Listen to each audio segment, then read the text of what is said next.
What's up, AP Psych? Welcome to your new and improved thinking and problem solving lecture in our cognition unit.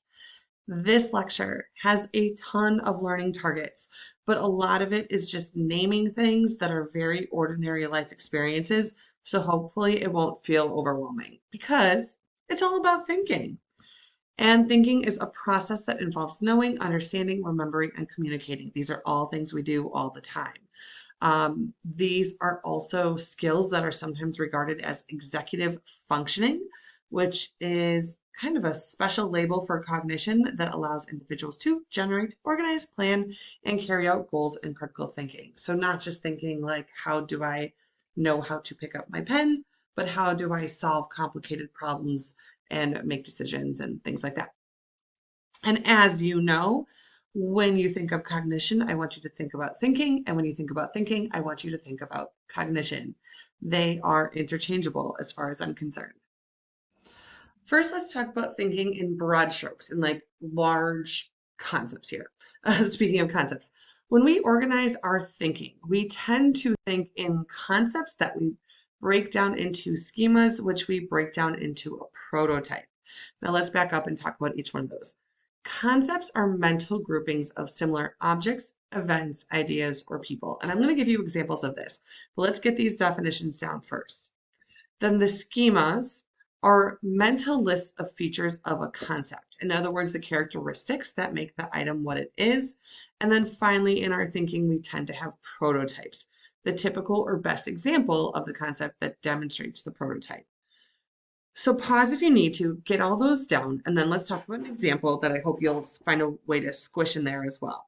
The example will be pretty short phrases. Okay, assuming you've paused, and I'm gonna keep going. The concept, that mental grouping of similar objects. So we're gonna have a concept of a bird. We're gonna have an idea of what we think it means for a bird to look like, sound like, act like, things like that, and that would be the schema. Characteristics of a bird, that it has feathers, that it has a beak, that it can fly, that it squawks, things like that. And then the prototype would be the typical or best example of the concept that demonstrates that schema. So I want you right now to think about a bird, and if I asked you to name it out loud, what would you probably say? Well, what we find is that most people say a penguin. Just kidding. Most people say a robin. It is a prototypical bird. It's got all the normal features of a bird. It's pretty easy to identify out in the wild. So a robin is a very common prototype or best example of a bird. I still prefer penguins. But I'm going to see if I can remember to come back to this at the end. There's a reason why penguins might have come to your mind as well. Come back to that. Okay, another aspect of thinking is creativity, and we're going to define creativity as the ability to produce new and valuable ideas. We're going to use the word novel, meaning new, meaning unique, different, unusual, things like that, and then valuable, meaning useful, not valuable necessarily meaning like dollar signs. We're going to learn later about a guy named Robert Sternberg, and he fleshed out some of the characteristics or schema involving creativity, and that includes having expertise, imaginative thinking, a venturesome personality, so meaning like willing to try a new venture, like adventure, but like being willing to try something different. Intrinsic motivation, that kind that is like just deep down inside of you where you want to do it for creativity's sake, not because of a reward that you might get. And then a creatively supportive environment. When you're trying to be creative, do you have the time? Do you have the space? Do you have people that are backing you potentially financially or just being supportive? All of these things, according to Sternberg, are needed to produce creative thinking. Sometimes it's easier to think of something of what something is by thinking about what it's not. And we kind of have both of those things on this screen. Creativity is most often represented in divergent thinking, and convergent thinking is kind of the opposite. And it doesn't mean that one is good or bad, but we tend to tap into these parts of our mind in different ways. Convergent thinking would be thinking in terms of a single right answer. So narrowing the available solutions to determine the single best one, like solving a problem for the exact right answer or the best way to do something. Divergent thinking is more speaks to the creative side of your brain. It's when you're expanding the possible solutions, coming up with as many different answers as possible that might be the best, might be just average, but are probably not um, a single thing. So, creatively thinking in different directions, the ability to consider many options and think in unique ways. And we often use both convergent thinking and divergent thinking when solving problems, which is our next subtopic. Okay, we tend to cluster problem solving into three categories that are coming. I promise they're coming. That is insight, algorithms, and heuristics. And yes, I give you these definitions in your notes, but I'm going to break them down one by one, each on their own slide as well, specifically to give you an example. So this information you have, but we're going to add a little bit more. So first of all, insights, sudden realizations of a solution to a problem, not based on a strategy, just like, aha, I got it, that sort of thing. Algorithms, think like coding for a computer or something, just that a computer or like AI even would come up with the exact right answer by trying every possible solution. So methodical, logical rule or procedure that guarantees solving a particular problem, or using heuristics. We probably do this one the most, and this is simple thinking strategies that allows us to make judgments and solve problems efficiently. Okay, a little bit more into insight. So this insight tends to come, those aha moments, and go ahead and write aha moments or just ahas, come from prior experiences or trial and error. These insights also tend to come after what we call an incubation period, which is a fancy way of saying a break. Now, this next bullet point is just interesting. You don't need to squish this in your notes, but EEG studies suggest that insights often activate in the right temporal cortex.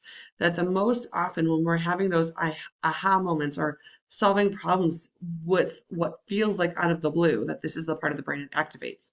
But a simple example that would be a good one to write down is coming back to your homework the next day with a fresh idea. Or personally, sometimes when I'm struggling to come up with a good way to teach something or present something or even organize my time, sometimes after a good nap or just doing something completely different, you come back with what feels like a fresh mind, but really your brain has probably been thinking about that topic or problem subconsciously in the background of your mind. And so that's why you're all of a sudden able to come at it with what feels like a fresh, great idea. Algorithms are when you go through all possible solutions before arriving at that exact best solution. So let's say you're looking for oatmeal. You at the grocery store, you're not sure, is this a baking? Is this breakfast? Is this something else? So perhaps you go up and down every grocery aisle until you find your oatmeal. Or perhaps you see something like this, and it's maybe just a game and you're supposed to unscramble letters to make a word. There is a way to systematically try every last combination until you get to shoes. Some of us would do it that way. Others of us would look for mental shortcuts. Like in this one, maybe you would look at the shortcut that you know, SH, is very commonly put together to go shh. So you only try combinations with SH. If that's the case, you are probably engaging in a heuristic approach. And heuristic approach is an educated guess. It is speedy. It is a mental shortcut. You'll hear me say that a lot. But it often leads us to make a lot of errors in our judgment. Sometimes they're no big deal errors, but sometimes they are a big deal. More on that in a second. But heuristics can be sometimes referred to as our intuition, like our gut instincts, but it can also bias a judgment. So again, let's say we're looking for that oatmeal and our speedy, educated guess is to find the aisle for cereal and then look there for that oatmeal. I mean, odds are it's going to be there. Worst case is that we're wrong and then we keep looking. And then like my example with the shoes, you might put common letter combos together like the SH. First, when making words, mental shortcuts. Make sure you write that down. I'm not sure if I said that in the first part. Mental shortcuts, intuition, educated guess, but mental shortcuts is probably the best one, the best mnemonic I can use for heuristics. And heuristics are used so much that we actually have several types of heuristics that we're going to learn. And one of those is a representative heuristic. You can almost think of all heuristics as stereotypes, but representativeness heuristics especially so. This is making a judgment, a mental shortcut, based on how well that thing that you're thinking of represents a prototype of something. So it's like using a stereotype. So a stereotype of a bird might be a robin. A stereotype of a chair might be like a desk chair, even though chairs can also be like recliners or like hammocks even. Okay, so we don't necessarily picture a hammock when we're thinking of a heuristic solution to a chair, but it comes to mind very quickly. If you look at a nerdy looking man or a person, are you going to think that they're a librarian or a carpenter? If they're wearing glasses and carrying around a book, your brain, and you have to guess what job they have. Your brain might take you to a librarian. Although in your mind right now, don't you think of most librarians as female? Or are you going to think of that person as a construction worker or a carpenter, someone who's building something? And maybe that book is all about building strategies. So representativeness heuristics are things that we do all the time. They're very natural in our brain, but it can lead to prejudice or discrimination if we're making judgments about people. But other times it can make us make helpful judgments that help us make decisions quicker. Like, what do I picture for dinner? I don't have a lot of time. I'm just going to grab what's there.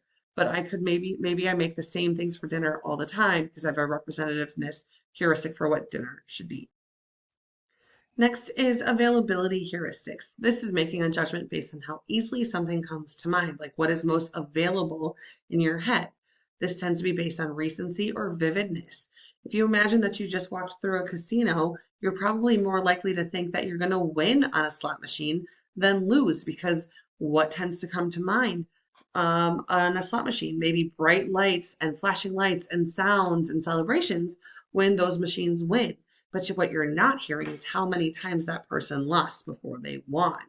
Or perhaps when we think of examples of bad weather, if we're depending on the time of year, we might hear more of hurricanes as an availability heuristic than we do a snowstorm or a drought. So whatever the news has been covering the most recently, it might come to mind when you're talking about a certain category of something like describing bad weather.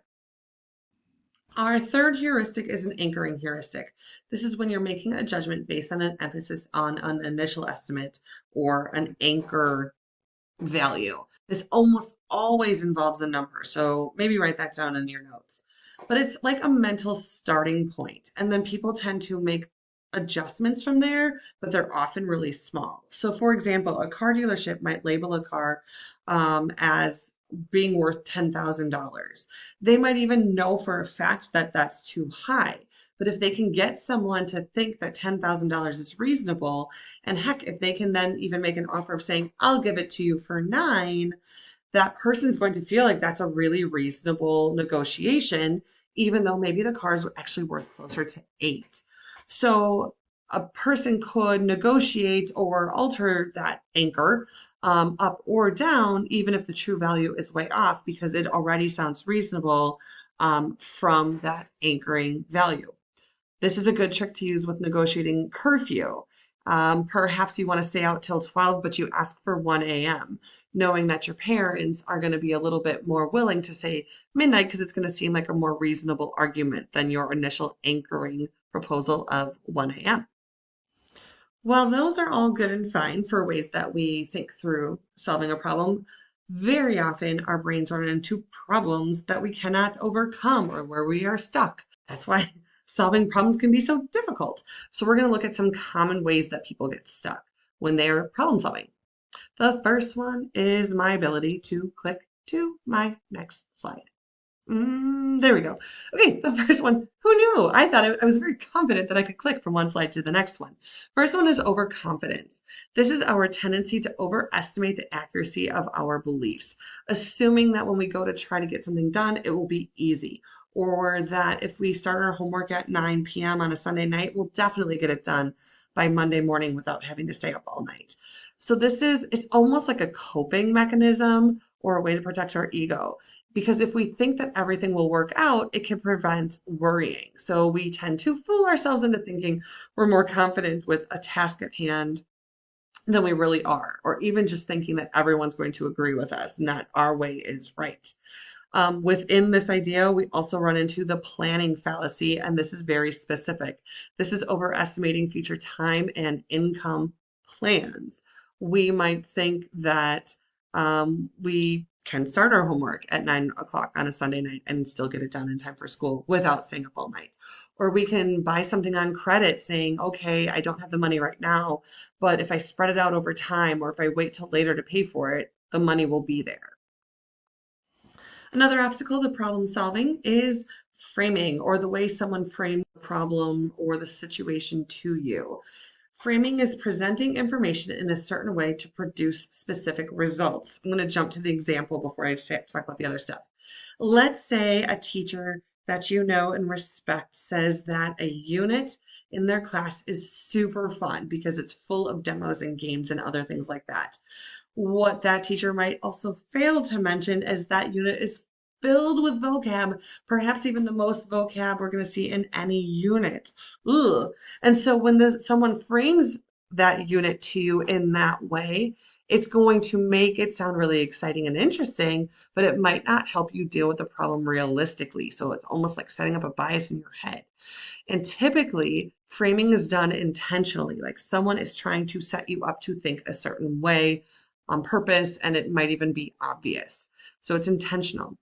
Often, the more positive the framing is, the more people respond to it. So people are going to be more willing to dive into the thing if they know that it's going to have a good outcome for themselves. Another example might be if someone, let's say a cop is interviewing you as a witness to a crime, they might say something like, did you hear the gunshots? Instead of saying, did you hear any gunshots? So they are framing their question on purpose to elicit a certain response or result. Very similar to framing is priming. And this is activating unconscious cognition that impacts what you pay attention to. This is a form of an implicit memory. Just jot that down right now. I'll actually teach that to you in like 2 more lectures. But this is basically a memory that you're not even conscious of. You don't even realize you have it. It's retrieving certain information in your brain to set you up to think or act a certain way. So for example, this one is, I will say this is a little different than framing. Those get really confused. Framing is intentional. Priming is often not. So let's say you're thirsty and you walk past a Pepsi poster. I should have said Coke. That's hard to say. Pepsi poster as you go into the store that has now primed you when you're already thirsty to go look for a Pepsi where maybe you were stopping at the store just for a bag of chips. Okay. You're more likely to buy that brand. Now you might say, oh, but that's intentional. It is, the marketing, of course, is intentional, but that's just the marketing at that store is more general to get you to buy any product. But the fact that you saw a specific soda product when you're thirsty as you walk into the store might bias you or prime you to buy that particular soda product. Two other ones that I'll be honest are a little new to me, but I find them interesting and not too difficult to understand. And those are gambler's fallacy and sunk cost fallacy. So these are not so much obstacles to problem solving. I mean, a little bit, but these are more errors in how we think. Gambler's fallacy is believing the outcome of a random event is more likely to occur based on the outcomes of previous unrelated events. It's a mouthful to say that we tend to think that things that are random really aren't. So if I flip a coin and it's heads, heads, heads, heads, heads, and then I say, guess what's next? You're more likely, because of gambler's fallacy, to assume the next one will be tails, even though you know it is literally 50-50 every single time you do it. Okay, I'll try to come up with some more examples in class, but that's the classic gambler's fallacy example. Sunk cost fallacy is a person's tendency to continue to pursue something because they've already invested time, energy, and money. Like, why would I stop now? Why would I go back now? Like, if I'm filming these YouTube videos and I've put so much energy into doing it and it's not working, I would keep going because I put so much into it. I would hope that I wouldn't. But even when moving on is better for you. So 2 other examples. When you're committed to finishing a book or a movie, even though you don't really like it because you've put in so much time already. Or a more classic example, continuing in a bad relationship because you've been together for years, even though you're actually unhappy. You've put so much time, money, energy, you've sunk such a cost into the thing that you don't actually want to move on. Okay, last one, last slide here is fixations. Fixations are also obstacles to problem solving because it's our inability to see a problem from a fresh perspective. Mental set and functional fixedness are the two terms within fixations that we need to know. A mental set is a tendency to cling to old methods of solving problems even when they are no longer working. So, for example, always wanting to use a math formula in the same way, using Pythagorean theorem in your geometry class over and over and over and over, and then you get to a new geometry problem and you're still trying to use that Pythagorean theorem in that same way you've been learning, where maybe you should actually start with a different formula or a different approach, and maybe you end up using that Pythagorean theorem, but not in the same way you did before, but you just want to keep using it because that's how you've always done it. Functional fixedness is the tendency to only think of familiar or typical functions for certain objects. Like you receive a package in the mail from Amazon or something, and you don't know how to open it because you don't have scissors. And you're just outside by your mailbox and like, how I really want to open this, but I just can't. I have to go in the house. I have to find scissors. Now I can't find scissors and I can't open my box. Well, have you thought about grabbing a stick off a tree? Have you thought about finding a screwdriver or perhaps using a knife from the kitchen? Okay, so these are almost identical concepts, except this is for being stuck in a certain way of thinking. Like I've always used flashcards to study. Why am I not doing better for the test? And telling everyone, no, that next approach won't work. It won't work. It won't work. And so being really fixated or stuck in the way you're thinking. And then functional fixedness is more pertaining to a physical object, like only being able to use scissors to open a package.